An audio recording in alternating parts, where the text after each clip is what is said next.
Welcome back India real estate में इस वक्त हम बात एक धोखे की कर रहे हैं, एक फरेब की कर रहे हैं, जो शायद आपको जिंदगी में अगर एक बार भी मिल जाए ना तो उसे आप ताउम्र भुला नहीं सकते। कुछ ऐसी हालत हुई है एलडी को रिवेरा में रहने वाले लोगों की। सोचा था कि एक अदद आशियाना हो जाएगा, जिंदगी भर की दिक्कतें दूर हो जाएंगी, न सिर्फ दूर हो जाएंगी बल्कि काफूर हो जाएंगी। लेकिन काफूर होना तो छोड़िए, शायद जिंदगी भर के लिए उन्हें एक बड़ा दर्द देकर के गई। जब आप एक अपना आशियाना खरीदते हैं तिनका तिनका जिंदगी भर का जोड़ करके, तो आप सिर्फ उसकी चार दीवारी या छत ही नहीं ढालते बल्कि आप उसकी एक एक ईंट खड़ी करते हैं। लेकिन अगर आपको यह पता चले कि उसकी नींव ही शुरुआत से ही दरकी हुई है, सोचिए आप पर क्या गुजरेगी। मेरे साथ इस वक्त एक और खास मेहमान जुड़े हुए हैं, पीड़ित हैं वो भी। रंजन वर्मा इस वक्त मेरे साथ मौजूद हैं और साथ ही साथ डॉक्टर विवेक भी मेरे साथ हैं और ललित चंदानी मेरे साथ मौजूद हैं। रंजन जी, आपके पास आना चाहूंगा। सुना है कि आप लोगों ने रेजिडेंट वेलफेयर एसोसिएशन फॉर्म करने की कोशिश की, लेकिन उस पर भी शायद आपकी आशाओं पर, आपकी उम्मीदों पर पानी फिर गया, एक बड़ी बिजली गिर गई। वजह जान सकता हूं क्या? वजह तो मिस्टर पंकज बजाज ही जानते हैं, बट एलडीको कंपनी के जो एमडी हैं वो कई बार ये बोल चुके हैं कि हम फॉर्म कर रहे हैं। पहले उन्होंने 5 अलग अलग एसोसिएशन फॉर्म करने की बात करी और उनमें से 2 या 3 शायद उन्होंने डमी रजिस्ट्रेशन भी कराई। रजिस्ट्रेशन कराने के बाद जब फाइनली हैंडओवर करने के लिए हमने बोला, कैसे आपको पता चला कि वो डमी रजिस्ट्रेशन थी? डमी रजिस्ट्रेशन हुई है, उसके पास हमारे पास कागज हैं, मेरे पास कई सारे कागज हैं, ऐसी बात नहीं है, मैं तैयारी के साथ आया हुआ हूं। अच्छा। लेकिन वो कागज दिखाने से ज्यादा मैं आपको ये बता रहा हूं कि अब वो कागज किसी काम के नहीं है, क्योंकि वो डमी उन्होंने कैंसिल करा के अब वो कहते हैं कि पूरे कॉम्प्लेक्स का हम एक आरडब्ल्यूए बनाएंगे। हमने कहा ठीक है, अगर आप एक आरडब्ल्यूए बनाना चाहते हैं तो कब हैंड ओवर करना चाहते हैं? वो उनके हिसाब से ये कहना है कि हैंड ओवर हम तब करेंगे जब पूरा एलडीको कॉम्प्लेक्स पूरी तरीके से स्टेबलाइज हो जाएगा। अब वो स्टेबलाइज अगर 5 साल नहीं होगा, हमने उनसे ये भी पूछा कि भाई स्टेबलाइज से आपका मतलब क्या है? कि जी कंस्ट्रक्शन एक्टिविटी पूरी बंद हो जाए, मेंटेनेंस पूरी तरीके से कंट्रोल में हो और बाहर की लेबर का आना जाना बंद हो जाए और पोजेशन 80 to 90% हो जाए। अब 80 to 90% कई सारे एनआरआईज ने सिर्फ एज इन्वेस्टमेंट किया है। प्रलोभन क्या दिए जाते हैं, लालच इस बात की दी जाती है, लालच नहीं कहूंगा, मैं तो कहूंगा उम्मीदें इस बात की बंधाई जाती हैं कि भाई आपको क्लब मेंबरशिप दी जाएगी, आपके पास स्विमिंग पूल मौजूद होगा, आपके पास फला सुविधा होगी, आपके पास फला सुविधा होगी, ब्ला ब्ला ब्ला, सब कुछ कह दिया जाता है।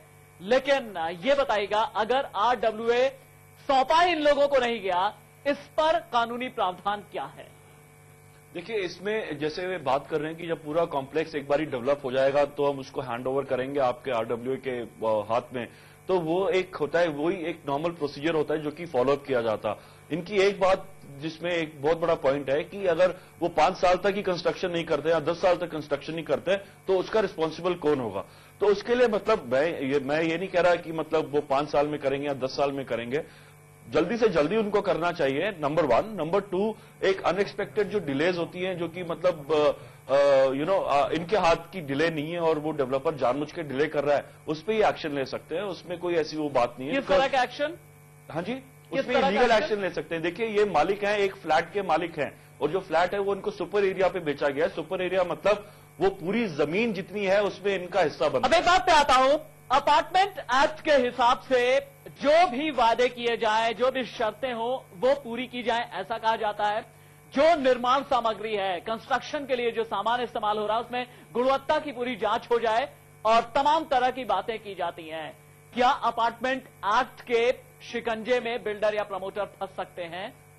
देखिए, बिल्कुल फंस सकते हैं। मैं ये बता रहा हूं कि जैसे कि अगर बिल्डर ने कोई प्रॉमिस किया हुआ है, ब्लैक एंड व्हाइट में एक एग्रीमेंट है आपका बिल्डर के साथ और वो उस प्रॉमिस को नहीं कर रहा है, वो एकदम ब्रीच ऑफ एग्रीमेंट हो जाता है और उसमें एक आप सिविल उसमें कर सकते हैं, उसमें कोई दिक्कत नहीं है आपको करने में। अगर मैं प्रॉमिस कर रहा हूं, हाँ, अगर मैंने कोई वर्बल प्रॉमिस किया उसकी कोई वैल्यू नहीं होती, लेकिन मेरे पास जो प्रॉमिस है, जो टर्म्स कंडीशंस रिटर्न में है, उसके हिसाब से अगर काम नहीं हुआ तो मैं लीगल एक्शन जरूर ले सकता हूं। चलिए, रिटर्न में जो कुछ भी है जो रंजन वर्मा दिखा रहे हैं, मैं ये रिटर्न एग्रीमेंट दिखाना चाहता हूं, ये अलॉटमेंट एग्रीमेंट बिल्कुल हमने दिखाया भी, अपनी रिपोर्ट में भी हमने बताया। रंजन जी बहुत शुक्रिया, ललित चंदानी, डॉक्टर विवेक, आप सभी का बहुत बहुत शुक्रिया और खास तौर से आप सभी के लिए इस उम्मीद के साथ कि आपका दर्द, आपकी तकलीफें दूर होंगी और इस उम्मीद के साथ कि एल्डिको मैनेजमेंट हमारे इस खास प्रोग्राम को जरूर देख रहा होगा और देखने के बाद कम से कम उनकी आंखें तो खुलेंगी ही, भले ही एक बार के लिए इनका दर्द सुन करके, या फिर जैसा कि ललित टेकनानी बता रहे थे कि हां कानूनी प्रावधान भी है, फैसला उन्हें करना है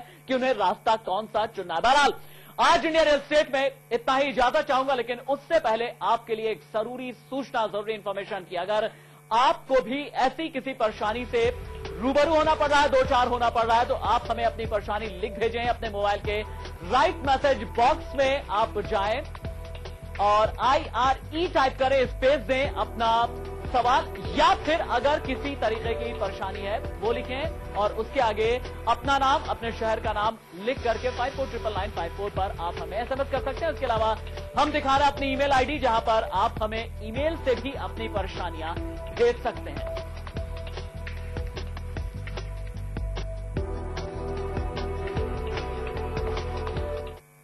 तो अगले हफ्ते तक के लिए इजाजत चाहूंगा, इस उम्मीद के साथ कि आप हंसते रहें अपने आशियाने में, और याद रखें कि इस हंसी का एक मौका हर हफ्ते आपको इंडिया रियल एस्टेट जरूर देता है। इजाजत दें, नमस्कार।